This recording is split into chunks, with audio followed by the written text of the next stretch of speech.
Good evening, ladies and gentlemen. I'd like to welcome you again to one of our local history shows.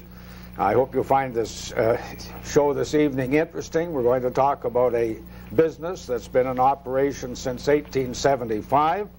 And my two guests this evening, and I'm very pleased they're both here. On my left is Chuck Raven, and Chuck, it's very kind of you to come on the show. And his brother on my right, Forbes Raven. And I'd like to thank you too. Forbes drove in from Chatham in the last hour and a half to get here in time. And what we want to talk about is the Raven shoe business. And I said in the beginning that it started, as far as we can find in the newspapers, in 1875 with a man named Job Wooster. Now, Forbes, could you tell us a little bit about Job Wooster and his shoe business? Well, I understand that he, in the early years, was a shoemaker, as all shoe people were in those days, and that people came in and then they suggested that why didn't he have ready-made shoes. And so he bought from the Canada Southern Railway some used blue line boxcars, and he moved it over to the lot on Talbot Street here, which is now the site of the present store, and opened it up as the Blue Line Shoe Store. And you don't know anything else about Wooster himself? No, he apparently was quite old when my father came to know him. I see. Well, now Wooster, in the directory for 1879, his place of business is listed as a boot and shoe car. And then subsequently he must have prospered because he did some building. Forbes, could you explain about the building that went on that site? It's on the same site where Ravens is today. Yes, apparently they built the small building, which now where our men's shoe department is, which is a white brick building. And later on, in about 1882 or 90, I think 84, he built 84, the large red brick building was built, where our women's and luggage department is. And of course, the whole building has been changed in many ways since then, front-wise and so forth. And this block, which we're in, was the first block to be done in the Norwich plan, and that's when the building was changed to painted white and trimmed with the light blue. Yeah. Can I just recapitulate that? The directory gives his address as 603 Talbot in 1879. That would be the east half of the store. I think so, yes. And then he, where's my other directory here? In 1892, he's at 599 Talbot, and before that he's listed at 601 Talbot. So he must have built the east building first, and then the west half. That's what you were saying. Right. Okay. Now, Charles Raven, who was the father of my two guests, Chuck and Forbes, I lived over on where did they? 74 Roseberry. No, but where did before, when Fred Raven, your grandfather, where did he live? 38 Horton. 38 Horton. That's now the part of the vocational school. And when your father came along, he was going to the collegiate, and then you know when he started to work for Wooster? Well, yes, he started to work in 1896 for Wooster, and worked for 4.5 or 5 years in there, and then he bought the business in 1900. Yeah, I think in the directories he must have worked there during school earlier than that, because in the directories he's listed from 1892 as a salesperson. Well, he may have helped worked on Saturdays and probably after school. Yeah. Because that was the custom in those days, to get started early. Yes. And why he left school when he did, and he must have... How far did he go in school, do you know? Well, I think about 2.5 years of high school. That'd be about grade 11 in our present rating of high school. Well, then on Job Wooster, died on the 18th of November 1900, and then on the 11th of December 1900, Charles E. Raven and James Couch purchased the Worcester stock. At least they had an announcement in the newspaper that they did that, and they had an ad in the newspaper. They're going to sell it all off beginning in a couple of days. I wonder if they could show that ad of the first Worcester ad. That's the 1900 ad, and the prices, of course, are pretty fantastic, about $1, $1.50, and $2. Then could you show the next ad? They ran 2 ads there.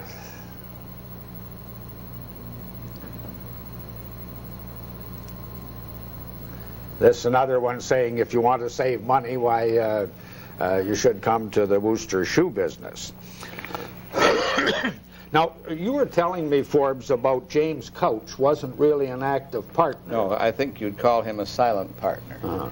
In other words, he put money into the business, and in those days it was customary to become a partner in the business, because he was also responsible for the debts.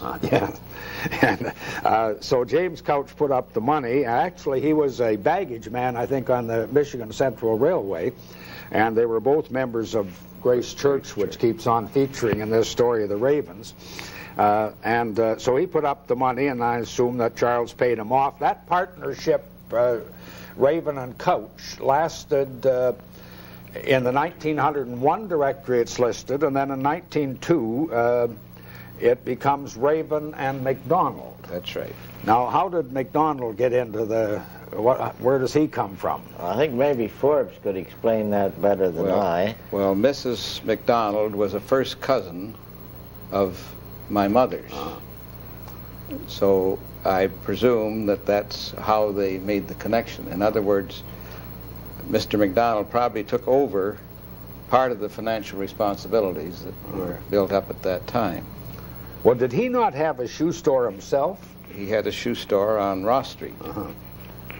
And I've just recently found some notes made about the shoe store, the size of the stock and the sales, and they were really pitifully low. So it was decided to move the whole operation up to Talbot Street. Yeah, this was the McDonald stock on Ross Street. That's McDonald stock on Ross Street. But was he an active partner in the business? Do you recall? He was active at that time, and he later, when he left, when the partnership was dissolved, he came across the street, and I think in just about next door to the studios here, he ran a news store for many years, news and books. So I remember him quite well as. Well, the Raven and McDonald partnership, I wonder if we could show one of their ads. I think there's one in the, there's Raven and McDonald. And we do have a picture of the Raven and McDonald store that we might show. Just have to wait. Young man's got to change from one camera to the other here while he picks up this picture.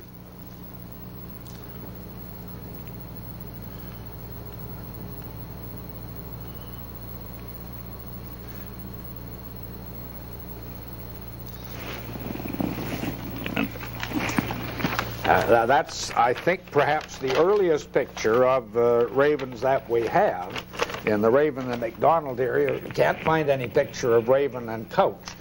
And, of course, the price of shoes in those days was what, Chuck? You got any idea? Oh, $1, $1.50, 2 pair. Yeah. $2 for an exceptionally fine pair of boots. Now, the partnership with Raven and McDonald was dissolved on the 5th of August, 1907. And then from that time on, the store became Charles E. Raven or C.E. Raven, and it's had the Raven name on it ever since. Now, what I'd like to do now is we've traced very briefly the history from 1875 up to 1907, and about Job Worcester and his Blue Line Express car. Now, what about the Raven ancestry? Where does this start, Chuck? Who's the first Raven in St. Thomas? Well, the first Raven in St. Thomas was Grandfather Raven, Frederick Raven, who came here with an aunt about when he was about 7 years old, and went to school in St. Thomas at the corner of Stanley and Walnut there. Walnut Street, where Vince Berry's house now is. Yeah. And later on, of course, apparently took his apprenticeship as a carpenter, and later became a contractor and built a number of houses, particularly in the northeast section of the city. Well, can I just say something about him?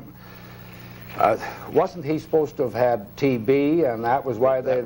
That was the reason we were given why he came to Canada with a relative who was much older than he was. Yeah, and the woman who brought him out was from his mother's side, and she died, in a couple of years after. Well, a few years. We don't know how many. No. And he lived with a family right back of the old high school in a cottage, a brick cottage that was behind the school. And you know the name of the family he lived with? I can't tell you just from memory, but I probably will think of it before the evening's over. I thought you said Costello. I think that's right. You think that was the name? Yeah. And now this, you have to get the picture here. Here's this young boy of 7. He comes out with a great aunt on his mother's side, and she dies, and he's taken into another home. And of course, in those days, you got them out to work as soon as possible. And he did get apprenticed to a carpenter because he spent all his life as a carpenter and an expert on wood. You were telling me, Forbes, that one of the first jobs he had was as a teamster. That's right. And where was he hauling? He was hauling oak bark. He was hauling oak bark from somewhere down in the Straffordville area. And he had to go over what is called the Richmond Hill. And the hill, probably most people won't remember the old hill, but it was a pretty steep hill. That's the old one, number 3, where you used to go down into that Otter Creek? Yes, that's the one. Or Catfish. Otter. Otter. And he used to have to, when he get down the hill all right, at the bottom, he would unload half the load. And leave it there until he hauled the other half up to the top. And then when he got the other half unloaded, he'd go down and pick the first half up again. And that's the only way he could get up the hill. And he brought that tan bark on into St. Thomas. And that'd be the old Moore Tannery, where I suppose we're about where Maxwell's camera shop is now, eh? And, I think so. And how old was he then? About 12? Well, I don't know how old. He must have started to work at quite a young age. I don't think he spent too many years in school, as they didn't in those days. No, he wouldn't have, and it's rather amazing that here's a young boy out from England, and he's here all alone suddenly when that great aunt dies, and he may be 9 years old at the time, eh? And somebody takes him into a house and gives him sort of free board and room and a chance to get an apprenticeship and earn his own living. I think it's just a remarkable saga of Frederick Raven. Now, Frederick Raven is interesting because he was one of the early members of the 25th Battalion. And we have a splendid picture here that I borrowed from Brian Sims of Fred Raven as a sergeant in the 25th Battalion. And he's the one who's seated, and the man who's standing is Dariac. A very good-looking sergeant with a little mustache there. And of course, he and Dariac, who became a sergeant later too, both served in the 1866 Fenian troubles and were awarded the Fenian Medal in about 1900 when the government got around to awarding the medals for it. And of course, you have the Raven family with the military tradition, which Charles, of course, continued in the Second World War. Now, I would just interject here to say that the Fenians never got here. No, and he did, his service record says he did service at Port Stanley and Sarnia and St. Thomas. And no, they didn't get here, but it was a very serious time, wasn't it? Yes. We weren't a very big population, and the Americans had an awful lot of Irish people who were Fenians and who supported them. And again, they were called out in 1870. Do you know if he went out in 1870, Chuck? I couldn't say that. No, I don't really know, but he continued on in the regiment, and I imagine that he did. He may have, yeah. They weren't called out really to go anywhere in 1870. They were just sort of mustered and held themselves in readiness. So that's Frederick Raven, sort of self-educated, looked after himself, raised himself, earned money, served in the Army, and became a carpenter, built a lot of houses on Horton Street, and I've only been able to locate one that he built on Horton Street in newspaper accounts, but I haven't searched them all.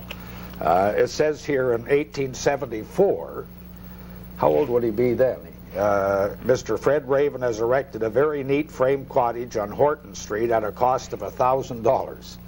Well, I think he was married in 1873. Yeah. So that must have been the house that they built shortly after they were married. And they lived in. Anyway, we know that he built a lot of houses, and as well as sort of being a builder and a carpenter, he worked from 1879 to 1908 at Morse and Oil and Hawes and Matchett and Sanders and Powers, and most of that time he's listed as living at 38 Horton. Well, how many children did Frederick Raven have? Well, first tell me, who did he marry? He married Mary Roach. Yeah. And her father and mother had come out from Ireland. I see. From County Cork, and settled in Old Iona. And latterly they ran the post office there. Did they? Great number. You know when they were married? Oh, I haven't. Well, it must be the same time they came out from Ireland, because they were married when they got here. They came No, but I mean when Frederick Raven married. 1873, I think. Yes, you said that before. 1873. Yeah. I had a note of that somewhere when they were married. And how many children did they have? Well, there was 3 boys and a girl. Yeah. There was, gosh, I'm lost for names. Your father's the oldest. Alfred. Charles. Bertha, and William. Yep. William. Yeah. And Bertha spent all her life in St. Thomas, did she? Yes, she spent all her life in St. Thomas and all her working life at the shoe store. Yeah. And what about William? Where did he go? Well, William worked on the Pere Marquette Railroad for a short time, and apparently about the time that Ford went to Windsor, he went there and worked in the power plant and became superintendent of the power plant for the Ford Motor Company in Windsor. I see. And what about Alfred, who was known as Fred? He was known as Fred. He went west. Perhaps Forbes could tell you more about that. He went west and settled in Manitoba. I see. Some 50 miles or so from Winnipeg. And at various times he was on different land, but he owned a section and a half there in latter years. Yeah. And he had 8 children. And he never came back east. He came back to visit, but never came back. No, never came back to live. I have 2 interesting things here about your grandfather, Frederick Raven. In 1877, Grace Church was putting an addition on, I think, or extending itself. Now, that Grace Church doesn't exist anymore. No. But in 1877, both Job Wooster and Fred Raven contributed $50 each to pay off the church debts. And there's a list of the donors for that extension. I think they raised almost enough money to pay off the debt. So Grace Church keeps on coming into the saga of the Ravens and the Couches and the Woosters. Now maybe we better go back to your father, Charles E. Raven, who bought the store in 1900 and went through 2 partnerships and then came on his own. Now, as well as running the shoe store, he was quite interested in politics, was he not? Yes, he was an alderman in the city of St. Thomas and mayor, and later on became a member of the provincial legislature. That would be in 1929. He went into the legislature for one session for a 5-year period. I have one little note on him. He ran first in 1919 for the council, and this was the year they're having the big argument about paving Talbot Street. And your father and J.D. Curtis and Frank Lemon and 2 other people led the polls. Your father led the polls with 1,800 votes, and then second was J.D. Curtis and then Frank Lemon. And that was one of the 2 elections that Patrick Meehan was defeated in his long 45-year service with the council. I think I'm going to go back and show a few pictures of the store.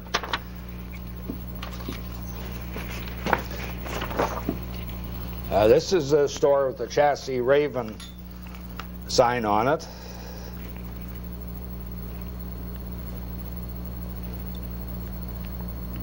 I'm not sure of the date of that, but that's fairly early. And we have another smaller one of that store, in which Mr. Raven is the short man standing in the doorway.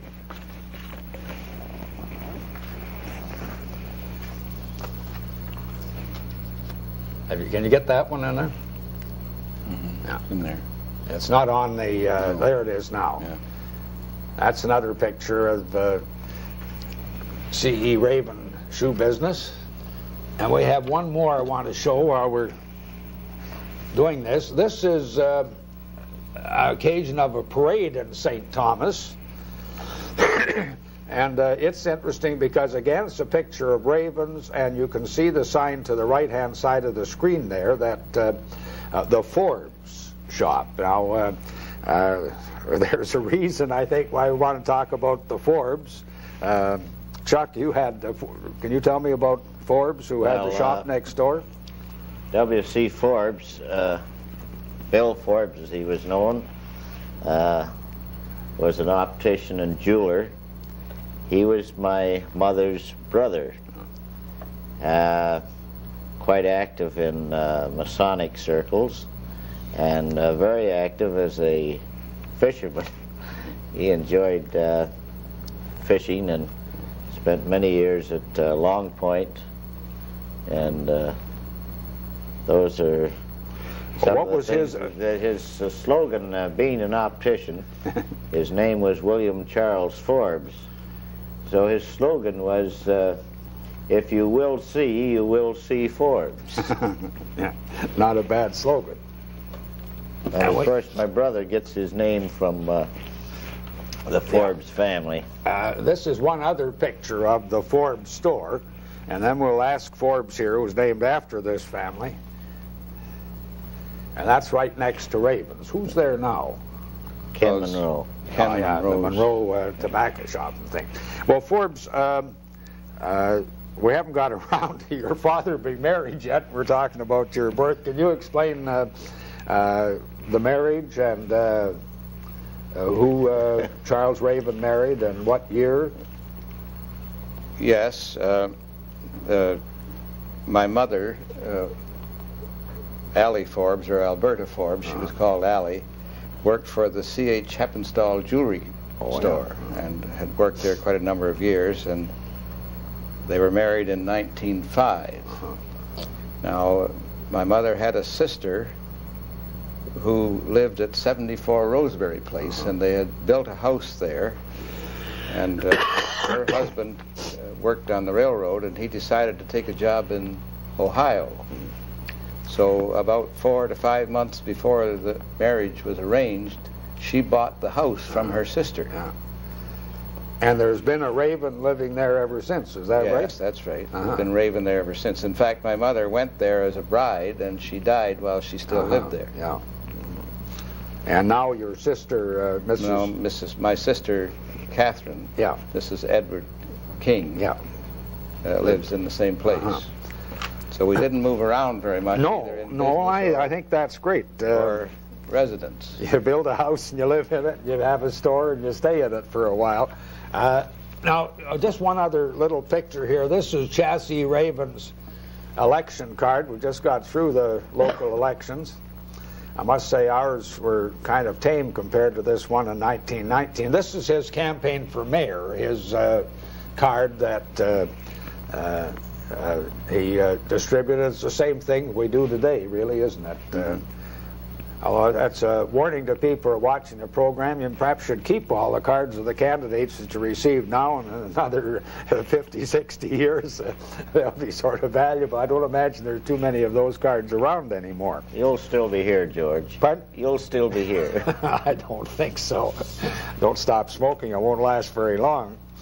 Now, what I think perhaps we should do, we've talked about your father's career as a alderman for 10 years, 2 years as mayor, and a term in the provincial legislature.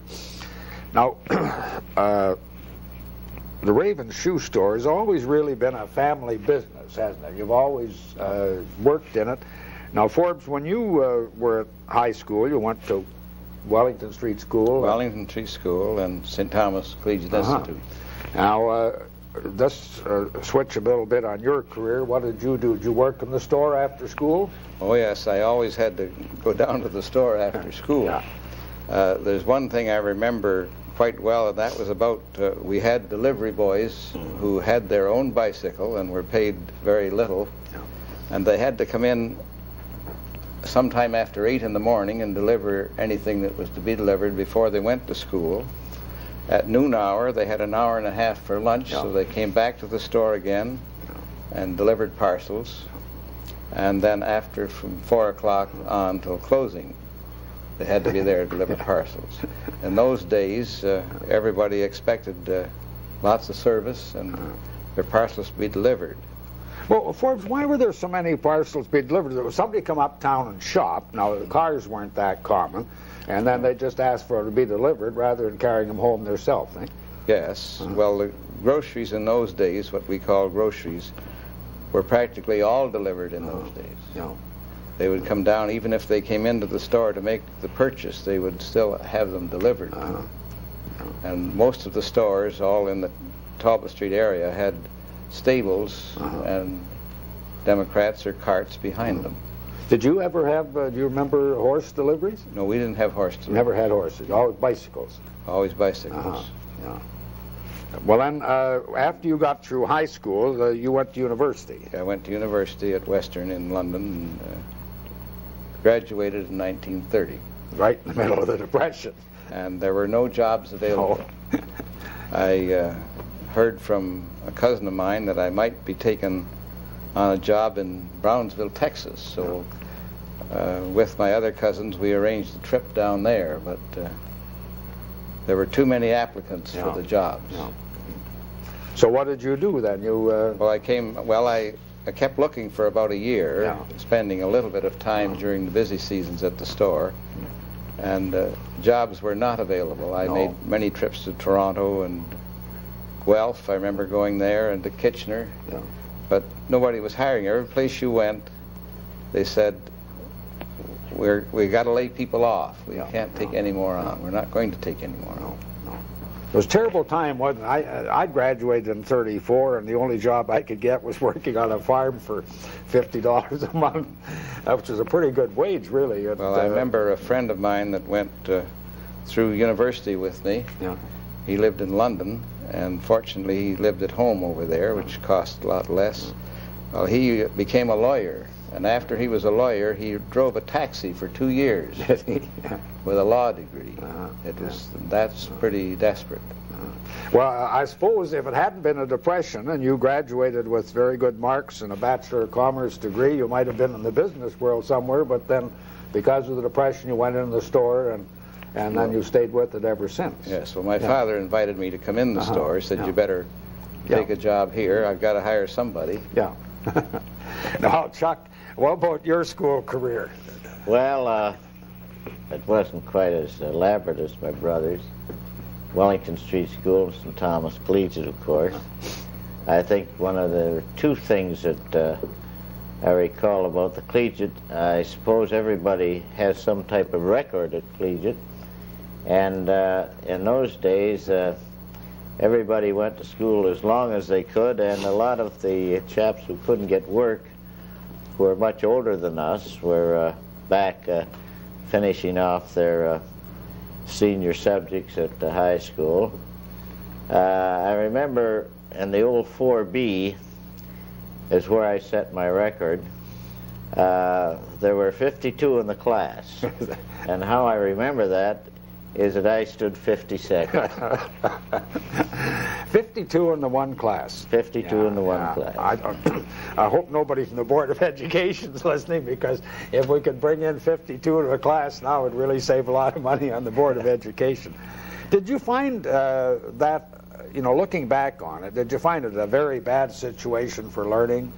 No. In fact, I thought it was, I think that everybody learned as well as they do now. Yeah. The teachers were pretty busy people, I think, teaching the full 8 periods a day. Oh. And most of the classes, I imagine, were about the same size. Oh. But each teaching pretty well one subject, and teaching from grade 9 to grade 13. Yeah. In French and languages and English and that sort of thing. But I guess there were just as many successful people came out of the schools in those days as now. I think so, yeah. Although everybody'd be horrified now if we had 52 students in a class, wouldn't I think there was another thing about, I remember about collegiate that's rather outstanding. Sarnia and St. Thomas Collegiate were always very competitive in football, rugby, and I remember on one occasion the game in Sarnia, one of the final games in Sarnia, was in the middle of the week, and George L. Gray was the principal, and he told us in an auditorium, which we had every morning, that only the football players could go to Sarnia. Well, everybody went to school in the morning, but in the afternoon, in the 3rd, 4th, and 5th forms, there was only one girl showed up. The rest were all in Sarnia, and this was planned. The way it was figured out was that if we all went, they couldn't. They couldn't expel us all. No. Well, Forbes, when did you finished grade 12 or 13 at the collegiate? Oh, somewhere in between. Yeah. And then you went to Arthur Voden and Arthur Voden for a one-year business course. That was a famous course, wasn't it? A lot of people took that course. Their grade 12 at the collegiate, and the one-year special commercial at Arthur Voden. Well, it was yes, you had to have 5 years at the collegiate, and then 1 year commercial. Earl Richards, who is now business manager of the Globe and Mail, Bob Taylor, head of the steel company, the Hydro, yeah, and there were several. Yeah. I think most of the people who left collegiate that year took the course. There was a special class set up. Well, then, when you left vocational school, you went into the business with Forbes and your father. That's right, went into the business. Now, when you were going to school, what did you have to do with the business? Were you like Forbes? You had to yes. We started pretty young, and carried parcels and washed windows and did all the things that every store on Talbot Street had a couple of school boys working for them and delivering parcels and doing the odd job, and I might say getting into a bit of mischief from now and again. Yeah.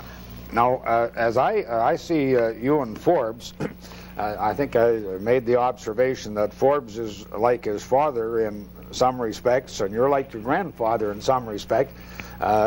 Charles Raven was a long-time member of the Alma College Board, and that's right. Forbes, you were chairman for 16 years, was it? No, I was on the board for 18 years. 18 years.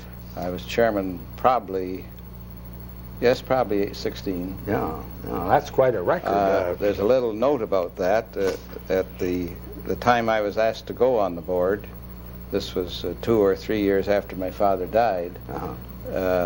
Probably because of the war situation, Alma College was having financial difficulties. And they had a citizens meeting about it, and Donald Anderson of Andersons and Perce Spackman and Richard Saunders, that's Frank's older brother, the four of us were called together and decided to act for a period of 1 year to try and get the situation straightened out financially. And I stayed 18 years, and the others got off in a hurry. Well, that's quite a record. I 16 years as a chairman, and well, they've owned up to that time. I was the 5th chairman of the board. The 5th chairman. W.F. Thomas was on there probably longer than I was, and 3 people before him. Well, now we get back to Chuck here. When you when did you start affiliating with the Elgin? You were in the Cadet Corps in the Cadet Corps at Wellington and at high school, and I got my commission in the Elgin Regiment in 1936. It's rather interesting too, because there's very few of them. I got my commission from a king that never went through the coronation ceremony. Oh, from so we Edward. considered ourselves the boys who had commissions from an uncoronated king. And then I continued on with the regiment and served with it through till the end of the war. Well, now, when were you called up? When were the Elgins called up? The Elgins were called up on the 1st of June, 1940. During the period of September 39 to June 40, we were running courses for officers and NCOs at the armories at nights, 4 nights a week, and carrying on a course with our various civilian jobs. We were called up on the 1st of June and mobilized and went to set up camp in Queen's Park in London. And from there...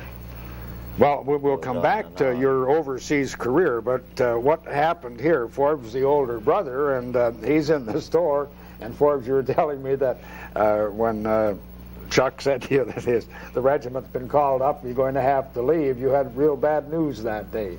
Well, yes, he left. Yeah. And at that time we had another chap working for us who left at the same time. Yeah. Stu Campbell, I think. Yeah. He was working for us, and they both left the same day. Yeah. And so you were left there to carry on and, they didn't come back to pick up anything. They just left.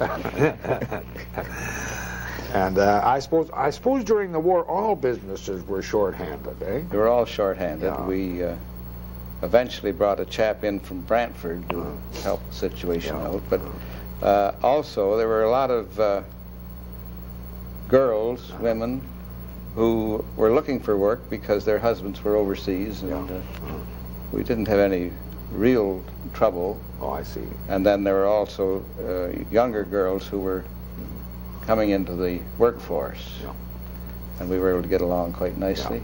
Oh, well. But I think the people understood well in those years that they couldn't expect the service from stores that they'd had in the past, and they didn't put any undue pressure on us. They were patient and easy to look after. Well, Chuck, you went overseas with the Elgin, and then you landed with the Elgins on D-Day. Yes. Just say a few words about that, about your experiences on that boat. I think... When did you sail from England? We left England, I left England with Bear Lewis and Sea Squadron at midnight on the 2nd of June. And of course D-Day was on the 6th. Where we were in the meantime, we didn't have any idea. I guess we're somewhere in the North Sea or somewhere. We got on the beachhead early in the, just after noon on D-Day. We had some problems landing, and actually we didn't set foot on soil till D+1 because some complications. You mean like enemy firing and boats not being able to get in? And The boats were not. Things like I would that. say about the D-Day show, I think perhaps I've said it before, and possibly other people have said it too, but there were so many vessels that day. It was stated by several people that if you had a 50-foot plank, you could have walked across the English Channel. You could, eh? That's one of the impressions you have of the tremendous flotilla of ships Yes, that's there. And guns firing all over and smoke and little boats running back and forth. Those are things that... No, well, I wasn't there. I'd like to have been there, I think. I don't know that I would or not. It was a pretty dangerous place to be. But it must have been an exciting time, that. And very fortunate to have Bear Lewis as our commander at that time, who had a very steadying influence on us, the younger ones in the group, and we certainly appreciated his fatherly advice. Yeah. Well, I suppose you'd worked in the cadet corps under him at CCI. Yes, most of us had. Yeah. And that was a pretty strong St. Thomas outfit, wasn't it? Yes. Yeah. Yes. Where the regiment was made up with the Elgin Regiment, with one company from the Oxford Rifles and one company from the Middlesex and Huron, the Goderich area. Well, we better give in a plug to this book, which Captain Kirchen and Lieutenant Sim published. You can get it down at Richard Cockrell, and this is called The Elgins. And it's an excellent book, isn't it? Yes, it is. It covers the history of the regiment right through from... Yeah, this covers the Fenian raids we were talking about. There are nominal roles in here. It covers the 91st Battalion, the First World War, people who served in South Africa. Yes, the South African War. We had 7, 8 people or more in that. So The Elgins is an excellent book. Anybody wants to catch up in the military history of Elgin County. Now, I don't know how much time we have left. If you could find out and give me a signal here. I think what we better do is go back to the... Okay, we have 15 minutes to cover the shoe business. That's pretty hard. Forbes, what about trends in the shoe business? That you've been working in it since the... Well, since what, 1912, 13, and around there? A little later than that. Yeah, a little later. Well, there are constant changes in the shoe business. I think a slogan I used to try and remember was, there's nothing as constant as change. Yeah. And change comes, but you grow along with it. We were always pretty well schooled through our trade journals and our visits to shoe fairs, which kept up to date and know the things that were coming ahead of the time. Yeah. We pretty well knew. When I first remember, one of the first jobs I had in the shoe store was altering the buttons on ladies' button boots. Now, the ladies wore boots probably just below the calf, and they were buttoned up one side probably up to 15 or 18 buttons. For heaven's sake.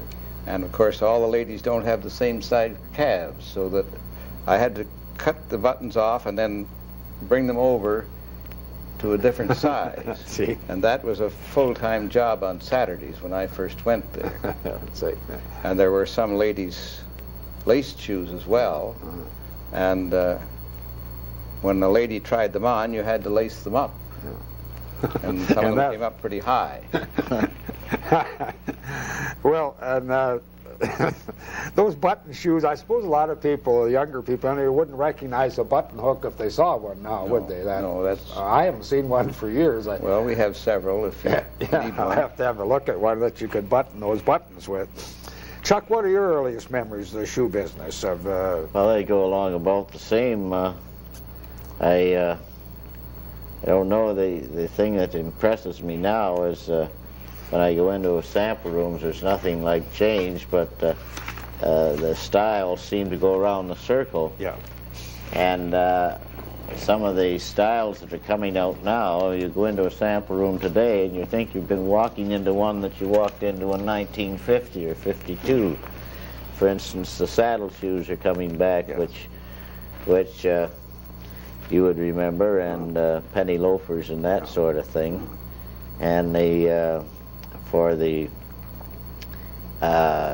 women's dress shoes, there's the higher heels are back, and the a little more pointed toes. The shoes are a little more feminine now, like they were back in the flapper days. In the 1920s. 20s. Yeah. Now, the term, Forbes, you're talking about button shoes and so on. Now, I noticed this is a 1907 ad in which the prices range from $4, $4.25, $4.55, and $5.50. These are Invictus George T. Slater shoes. They're still making shoes, aren't they, Slater? No, I think they're out of business now. But they were a high-class, very high-class firm. Now, the styles here were Blucher lace and rugby lace and buttoned and Oxford ties. Yes. Can you explain those? Well, the button lace was a shoe that was designed with, it was about so high, 8-9 inches, and the top part would be a soft gray suede with a patent leather base around the bottom. And they required a lot of sizes because you had to alter the size of the ankle as well as the size of the other. Now, they have rugby lace and buttoned, and what are Oxford ties? Well, Oxford ties were, the men at that time were just starting to wear an Oxford, something like we wear today, a different shape, of course. They had what we called bulldog toes, big high toes. But they started to wear those in the summer only. Oh, yeah. They were sold from June through to the end of August. But everybody went back to their boots, their laced boots, which is a Blucher tie, or their Oxford tie, or the other tie that's there, in the wintertime. You wouldn't think of wearing Oxfords in the winter. No, you wouldn't. That's strange, isn't it? Now, why did high boots for women last so long? Well, they must have been uncomfortable. They were probably uncomfortable, and they were a lot of work to put on and off. But they even wore them at home in the kitchens. You know, people wouldn't think of going around their house without their boots on. For heaven's sake! And it was in 1921 when they brought out low-cut shoes for women. Oh, yeah. And that was supposed to be for the summer season. And they went over very well. The women liked them. And we found that in a very short time they didn't want to buy the high ones again. There was quite a loss taken by practically all the shoe retailers and manufacturers at that time. One of the first sales I remember we were trying to sell shoes which normally would sell over $20 at $1 a pair, and couldn't sell them because they were out of fashion. Yeah, I remember I bought a pair of those women's shoes from Phil Meehan, in the Meehan shoe store down there. I think they were selling them. I must have bought these in 1950 for $1 or something. And I don't know how any woman, I don't know any woman could get her feet into them, you know. They were so narrow and high. And well, their feet were crammed into shoes from the time they were babies. Yeah. And their feet were much smaller in those days. They were, because it's just the way, like those Indian tribes that tie their heads flat so they'll grow up with a flat head. A size 8 in those days would be unknown. It would. Well, if you kept it quiet if you had to get a size 8. Most of the shoes ran from size 2.5 to 7. Yes, they did. Well, Forbes, Chuck, what about, you got anything to say about styles and the changing? You did say that we go around in a circle. Seem to go around the circle. And the pointed toes, of course, are coming back. But we've been through that before, and the narrower heels. I don't think we'll go to the real pencil heels that mark floors. Yeah. But we are back into narrower heels and a little more pointed toes. And the shoes are much more feminine than they were in the recent years. I'm going to tell my listeners one thing, Chuck, I'd like to spend about a minute on. He brought along here the St. Thomas Waterworks schedule of rates and bylaws for St. Thomas 1892, and I see the PUC tonight, or at last night's meeting, are discussing, I'm afraid we're going to have our water rates increased. Now, Chuck, just tell us what it costs in 1892.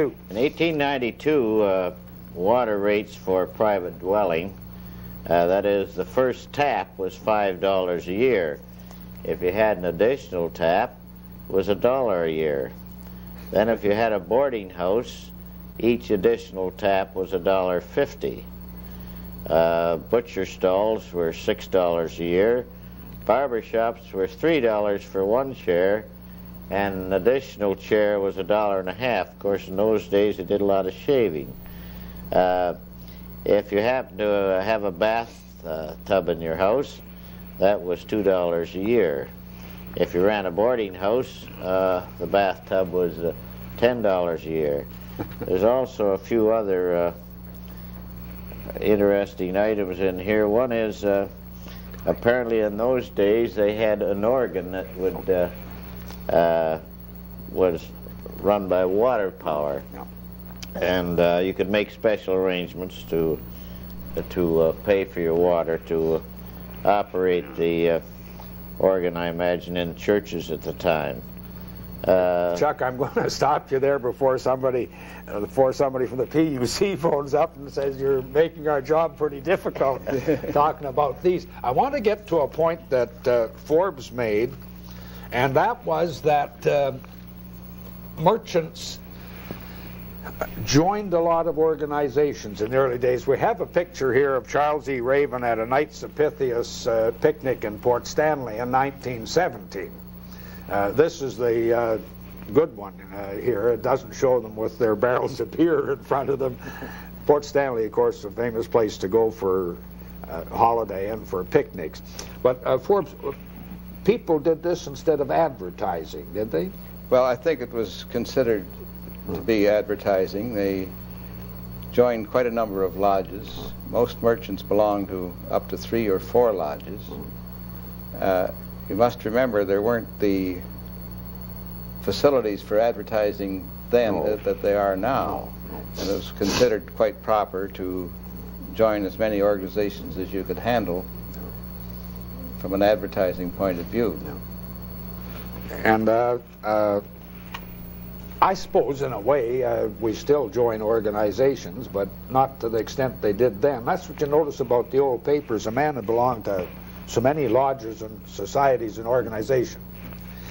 One other point, Forbes, you mentioned before about women cramming their feet into those small shoes, and you were telling me a story about a woman who did this consistently for so long.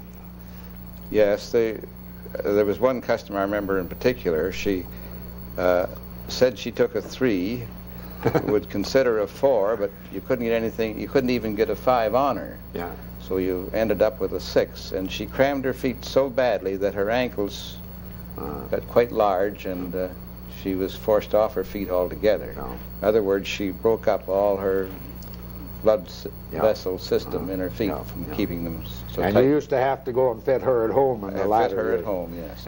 Would she put on decent ones then, or? Oh no, she would still insist on taking the tight shoe, and whether she ever wore them or not, I don't know. Yeah, she would, eh?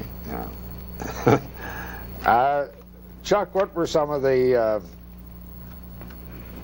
your memories of here in Talbot Street, this end of the street? Who were some of the other people who were in business when you were a schoolboy going here? And my first memory, I brought a directory along with me, George, to refresh my memory, but my first memory of this portion of Talbot Street was possibly around 1922. And the prominent names in these blocks at this time were Richardson's Men's Furnishing, which is still with us here. It's located just across the street. And there was Lemon's Drug Store on the corner. Originally it was where the Gerard store is. It moved to the corner. George Midgley had a clothing store approximately where the Sanderson Hardware is in that area. Tell me about the Midgley store. The Midgley store. Well, all of a sudden, Mr. Midgley decided, I would think it would be in 27 or 28 in that area. At that time, all the well-dressed men, the bank managers, the ministers, and the commercial travelers wore bowler hats. And George Midgley had quite a supply of these that dated back quite a number of years. Some of the styles were a little different, but they were still bowler hats. So he sold them at 25 cents a piece. And all the schoolboys bought them and wore them to school, wore them delivering papers and all that sort of thing. And immediately all the bankers stopped wearing bowler hats and the ministers stopped wearing bowler hats, and bowler hats went out of fashion in St. Thomas. Yeah. I think that's a charming story about the Midgley store. One other thing, we've only got a couple minutes. Forbes, one of the points, I've forgotten what I was going to say now. Yes, when you saw the books when your father first took over the business, I think the first year of Raven and McDonald anyway, and you yes. were, this is when things were sold on credit. That's right.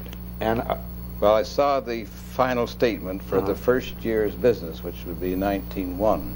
Yeah. And the interesting part was that there were more accounts on the books. They exceeded the value of the stock on hand. In other words, they were owed more money by people who charged it than they had stock in the store. That's right. This is, credit has killed a lot of St. Thomas merchants in the past, hasn't it? Yes. It's a very hard thing. Do you still have credit in the store? Only, Yes, we have limited credit. Limited credit, yeah. We have 1 minute left. Chuck and Forbes, I'd like to thank you very much for all the time and patience you've shown with me and trying to dig into the background of the Raven shoe business. I'd like to congratulate you as a family and as individuals. It's not often you have a couple people sitting in the same room that have are in a business that has a history of 103 years from 1875 to 1978, and I wish you both many more prosperous years of business with the Raven Shoe Company. Thank you, George. There's one thing that I would like to say. A very important person in our business is our sister, Catherine King, Yeah. who is an institution, perhaps more so than Forbes and I.